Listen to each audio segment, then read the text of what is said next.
நான் ரொம்ப நாளாக பார்த்துட்டு இருந்தேன் இந்த ஃபோன் கவரை. எங்கள் அக்காது தான். எனக்கு சும்மாவே பிளெயினாக இருந்தால் அவ்வளோவா பிடிக்காது. ஏதாவது அதில் என்னோடய கை வித்தையை காமிக்கணுன்ட்டு இருந்தேன். ஆனால் எங்கள் அக்கா காப்பாற்றிட்டே இருந்தா.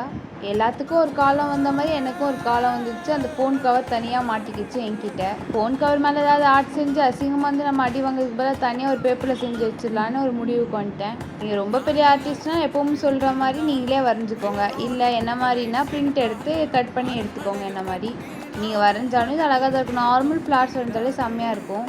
இதுக்கு நான் மெயின் கான்செப்டே வச்சுருந்தேன். ஏன்னா ஃப்ளார்ஸ்லாம் லைட் கலர் கொடுத்துக்கலான்னு ஒரு ஐடியா வச்சுருந்தேன். இப்போவும் நம்ம வரைகிற ஆப்ஜெக்ட் தூக்கி காமிக்கணும்னா பேக்ரவுண்ட் கலர் வந்து டார்க்காக இருக்கணும் நம்ம வரைகிற ஆப்ஜெக்ட் கலரோட.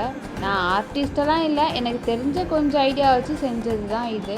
ஸோ ட்ரை பண்ணி பாருங்கள். உங்களோட ஆப்ஜெக்ட் கலரில் லைட்டாகவும் பேக்ரவுண்ட் கலர் டார்க்காகவும் வச்சு பாருங்கள். எப்படி இருக்குன்னு கமெண்ட் பண்ணுங்கள். இதை சொல்கிறதுக்குள்ளே என்னோடய ஆர்ட் ஒர்க்கும் முடிஞ்சிருச்சு. எங்கள் அக்காவுக்கு தெரியாமல் அந்த இடத்துல போய் வச்சிட்டேன். எங்கள் அக்கா என்னை புகழ்ந்து தள்ளிட்டா.